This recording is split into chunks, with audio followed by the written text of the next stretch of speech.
She stole my inheritance during her retreat with him, but I'd already set the trap. Before I begin, let me ask you something. Have you ever trusted someone so completely that when they betrayed you, the silence hurt more than any scream ever could? Have you ever looked at a message, just a few lines of text, and known that your entire life had just changed and there was no going back? That's what happened to me. It was a Thursday, 10:17 p.m. I was sitting in my home office, the only light coming from the monitor in front of me and the dim glow of the porch lamp outside. I had just poured a second cup of herbal tea, chamomile, my way of winding down after a long day on site. The subject line was short, I need to be honest. The sender, Marissa, my wife. And the moment I read the first sentence, something in me went still. Not angry, not panicked, just still. She was still away on what she'd called a healing retreat in British Columbia with her closest girlfriends. I hadn't questioned it. I respected her need for space for time. We all carry our ghosts, don't we? But this wasn't healing. This was dismantling. Quiet, careful dismantling of everything we'd built.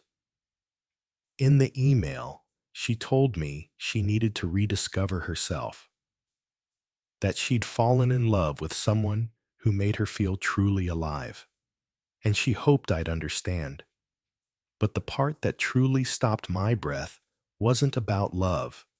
It was about money.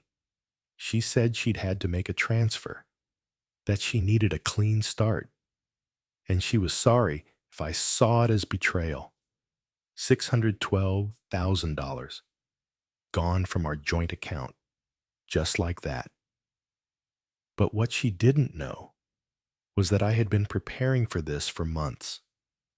See, I'm a structural engineer. I build things to withstand pressure, failure, betrayal from the elements.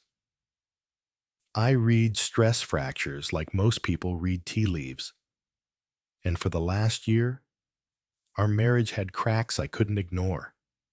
There were little things at first. Passwords changed. Calendars blocked out without reason. A sudden interest in women's wellness groups and spiritual silence retreats where no phones were allowed. But what really tipped me off was the night I caught her whispering into her laptop camera. I wasn't meant to see it. She thought I was asleep. But I'd gone to get a glass of water, and her voice, low, urgent, intimate, froze me at the top of the stairs. She said, "Just wait until the money clears. He'll never see it coming." I didn't say anything that night. I just stood there in the dark listening. Then I began planning. I met with my family lawyer, Michelle Reed, the following morning. She had helped manage the inheritance I received after Uncle Raymond passed away. That money wasn't just a sum in the bank. It was a lifetime of sacrifice, his dream to give me a foundation he never had. And I wasn't about to let someone I barely recognized anymore walk away with it. Michelle helped me quietly update the terms of the account. A safety clause, a manual override, a silent flag that would freeze transfers if suspicious activity occurred. I also started documenting everything: emails, timestamps, financial logs, and most importantly, I transferred the real inheritance into a legal trust under my name only. The joint account was no longer what she thought it was. So when Marissa made her clean start, what she took was not the legacy Raymond left me. It was a decoy, a shell account with a time delay trigger that reported any unauthorized movement. That's why I wasn't panicked when I read her email. I'd already grieved this loss months ago. The woman I loved, The woman I married had disappeared long before this message arrived. And in her place was someone who didn't know I had learned to fight without raising my voice. Outside, the wind picked up. The trees whispered against the siding like they were telling secrets only I could understand. And for the first time in years, I didn't feel like a victim. I felt like an architect, not of buildings, but of something stronger, of boundaries, of peace. Because sometimes the best revenge isn't loud, it's quiet, calculated, and built to last. And that night, I realized she hadn't stolen from me. She'd freed me. And now I was finally ready to begin again. We met at a sustainability expo in downtown Vancouver. She was giving a talk about emotional resilience and the power of feminine energy. I was there for a panel on infrastructure durability in harsh climates. Our booths were side by side, hers filled with crystals, essential oils, and slow jazz. Mine had schematics models and concrete load charts. And yet, we connected instantly. Marissa had this warmth, this calm command over a room. She didn't sell products, she offered presence. I was drawn to it. Maybe because, as someone who spent his days calculating steel tension and bridge tolerances, I didn't always know how to sit still. She taught me how. We dated for just under a year before getting married. A quiet ceremony near Lake Louise. Barefoot vows in pine needles. No stress, no drama. Just two people promising to build a life of balance. For a while we did. She started a wellness business, virtual coaching retreats, a mindfulness podcast. I helped her set it up. Did the website, the taxes, even flew to Tofino to film her intro video by the ocean cliffs. She'd sit cross-legged on the rocks, eyes closed, talking about inner peace, while I held a windscreen over the mic. She joked once that I was her silent anchor. I liked that. She brought energy. I brought structure. And when the money came, when Uncle Raymond passed and left me everything I thought it would be the next step, a chance to invest, to build a home studio for her, finally take that South America trip we kept postponing. But money doesn't just change plans. Sometimes it changes people. I started noticing the shift 6 weeks after the will cleared. She stopped asking about my day, stopped including me in her projects. Our dinners became shorter, her smiles thinner, and then came the passwords, new phone codes, hidden bank statements, half-explained weekends with the girls, a dozen subtle signs that in isolation meant nothing but together formed a pattern. Still I waited, because love teaches you patience, because loyalty, real loyalty, doesn't quit at the first crack. Until one morning I found a receipt in her coat pocket. Not suspicious in itself until I saw the name Jared Monroe, a coach, a conscious intimacy facilitator, according to his website. The date on the receipt matched the night she claimed she was meditating at her sister's place. I remember staring at it, sitting on the edge of our bed, hearing the dishwasher hum in the background. I felt nothing, just a blank page where outrage was supposed to be, because part of me had already accepted it. There was a cold efficiency in the way it unfolded after that. I started cross-referencing travel receipts. She hadn't gone to Bowen Island twice. She'd been in Alberta, at a couples workshop run by Jared. I found photos hidden in a cached browser folder of the two of them, hiking, laughing, kissing at the edge of a waterfall. She hadn't just moved on. She'd been building something with someone else, while I'd been busy protecting her dreams. Still, I said nothing. Not yet. I kept making breakfast, kept folding laundry, kept pretending. Because sometimes pretending is preparation, and I needed time. Time to make sure, when the storm came, I wasn't caught in it. I updated my legal protections. I restructured the inheritance, reviewed our joint accounts, and split funds into monitored branches. I activated alerts on every transfer, not out of spite, out of necessity. I wasn't just protecting my finances. I was protecting the version of myself I'd worked decades to build, measured, steady, unshakable. One night, she came home late and stood at the kitchen island sipping wine. I asked how her retreat was. She smiled. Transformational, she said. I nodded, looked her in the eyes, and smiled back, because I already knew. The betrayal was complete, but so was the trap. She thought I was in the dark. She thought I'd crumble. But what she didn't know was that while she had been finding herself, I had been fortifying mine. The day she got back, the sky was heavy with late winter fog. Not cold enough to snow, not warm enough to thaw. She walked in, carrying a new scarf I'd never seen, and a lavender suitcase I had definitely not purchased. Her cheeks were flushed, hair curled, smile preloaded.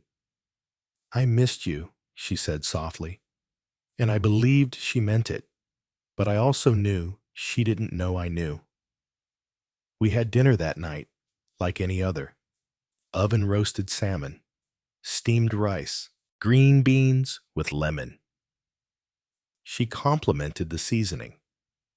I asked about her retreat. She told me it was soul cleansing, said she journaled, said she meditated for 4 hours straight one morning. I nodded between bites and kept her wine glass full. 2 days later, I made an appointment with my lawyer. Michelle greeted me with the same steel-wrapped in warmth tone I'd always appreciated. She'd filed the paperwork weeks ago, but now it was time to act. Marissa had officially attempted to transfer protected inheritance funds into a third-party account. The trigger clause had been activated. The trust was safe. The joint account she emptied, already replaced with monitored insurance-linked savings flagged for fraud investigation. But I didn't want to fight in court. I wanted her to know she'd been seen. So I asked Michelle to send the letter, not a threat, not an accusation, just facts. Neutral, precise. A soft legal reminder that what she believed she stole wasn't hers, and that the consequences were already in motion. It arrived 3 days later. A white envelope slipped into our mailbox on a Monday morning. Marissa didn't open it immediately. She left it on the kitchen counter, unopened for hours, but I saw the way her eyes flicked toward it again and again. By evening, she read it. By night, she was pacing. By morning, her tone had changed. "What is this?" she asked, over coffee, holding the letter like it burned. I stayed quiet for a beat. Then, "It's protection. That's all." She blinked, her voice lowered. "You had a lawyer watching me." "No," I said calmly. "I had a lawyer watching our legacy." She didn't say another word, but her silence was louder than shouting. In the following weeks, the unraveling continued, not in rage or scandal, but in paperwork and quiet departures. She moved out of the house on a Sunday afternoon, took the suitcase, the scarf, and the wind chimes she'd bought in Tofino. She left behind a yoga mat, a chipped mug, and two unread books about reclaiming feminine energy. She also left behind the man who had once built her a brand, the man who now rebuilt his own name, Jared. The intimacy coach tried to intervene. He sent a message through her email, vague threats, bold words like legal recourse and emotional damages. Michelle shut it down with one phone call. Everything Marissa had attempted, every transaction, every lie had been documented. She had nothing left to leverage. And me, I didn't celebrate. I didn't post cryptic quotes online or tell friends stories about what she did, because this was never about humiliating her. It was about surviving her. One afternoon, I sat on the porch with a mug of black tea and watched the fog roll across the yard. The same porch where I once imagined growing old together. The same spot where I first told her I loved her. It didn't hurt as much as I expected, because the damage had already been done, and now the repairs had begun. Sometimes people try to break you, not because you're weak, but because you hold something they cannot control. Stability, silence, self-respect, and when they realize they can't shake you, they vanish. She didn't respond to the final documents, just signed and sent them back. No message, no fight, no apology. And in that empty envelope, I saw something strange. Not victory, not loss, just release. After she left, the house was too quiet, not the peaceful kind, the kind of silence that echoes. The first few days I avoided our bedroom, slept on the couch with the TV on low, as if the flicker of sound might fill the spaces she used to occupy. I told myself I was just tired, that it was temporary, but the truth was simpler. I couldn't stand the smell of her perfume still clinging to the pillows. It's strange what a house holds on to. The pantry still had her tea's hibiscus nettle rosehip. The bathroom still had her skin serums lined up by height. Even the fridge seemed to mourn her absence, half-used oat milk, forgotten kale meal prep containers with her initials scrawled on the lids. At one point, I stood in the hallway and stared at a pair of her shoes still tucked beneath the bench. Not expensive, not elegant, just old canvas flats she used for gardening. I hadn't noticed them in months. Now, they felt like a memory the house hadn't had time to forget. But I didn't throw them away. Not yet. Because healing doesn't start with deletion. It starts with understanding what still needs to be let go. So I began the quiet work. Room by room. I cleared the meditation corner she'd built in the sunroom and replaced it with a drafting table I hadn't used in years. I pulled my old sketchbooks from storage plans I'd once drawn for public parks for rural bridges no one ever funded. I ran my fingers over the yellowing pages like I was greeting an old friend. I fixed the porch railing she always said was good enough. I installed the cedar shelves we'd talked about but never prioritized. I repainted the guest room, not because anyone was coming, but because I needed something to change. Each task was small, but every nail, every brushstroke felt like a vote for myself. One Saturday, I spent the morning replanting the garden beds in the backyard. She used to say I didn't have a green thumb, and maybe she was right.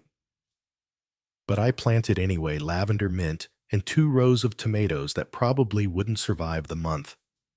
It didn't matter. The act was enough. Later that week, I met with my accountant to finalize the restructuring of my assets. Everything was now in order. Clean, protected, the trust intact, the joint accounts dissolved, no lingering debts, no financial ghosts. I left the office with a strange sense of stillness, not pride, not relief, just a soft space where chaos used to live. That night, I stood in the doorway of our Know My bedroom and finally stepped inside. The bed looked different. The room felt unfamiliar, but it was mine again. And I realized something I didn't need to run. I didn't need a new city or a new partner or some sudden reinvention. I just needed to stay, to reclaim what hadn't been destroyed, because she left the house. But I stayed, and in staying, I rebuilt. It's been 7 months since she left.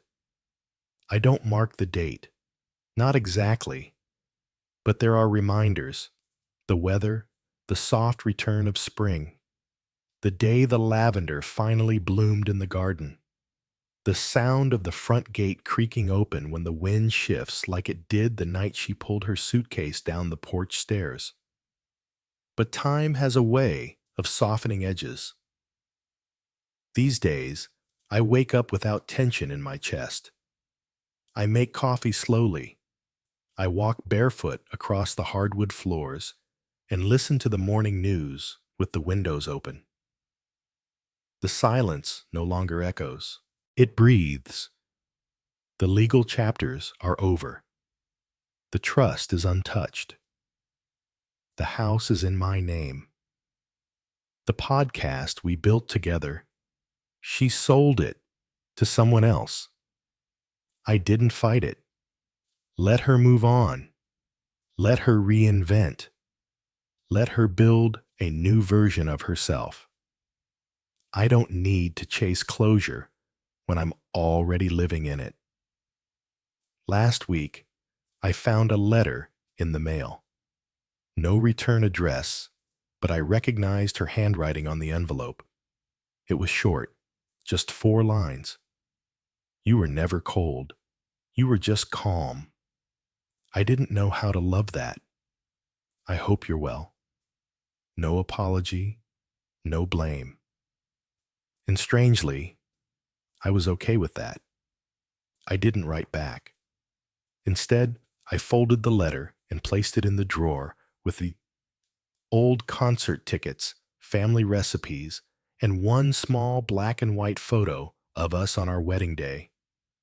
The picture where we're both laughing genuinely, before anything broke, before any lines were crossed. It deserves to be remembered, not as a mistake, but as a moment. We were real, for a while. Then we weren't, and that's enough. What I learned is simple. You can lose someone and still keep your soul. You can be betrayed and still not become bitter. You can walk away from the wreckage without needing the world to know your side. Because some victories are quiet. Some healing doesn't post updates. Today, I'm not chasing anything. Not love, not justice, not vindication. I'm building, again, for me. I signed up for a woodworking class at the community center. I'm learning how to make chairs, real ones, with imperfect joints and honest weight. It feels good to build something that holds. And maybe that's what this whole story is really about. Not the betrayal, not the money, not even her, but about what you do when everything you gave is taken. You breathe, you repair, and slowly, quietly, you take yourself back, because that's the revenge they never see coming.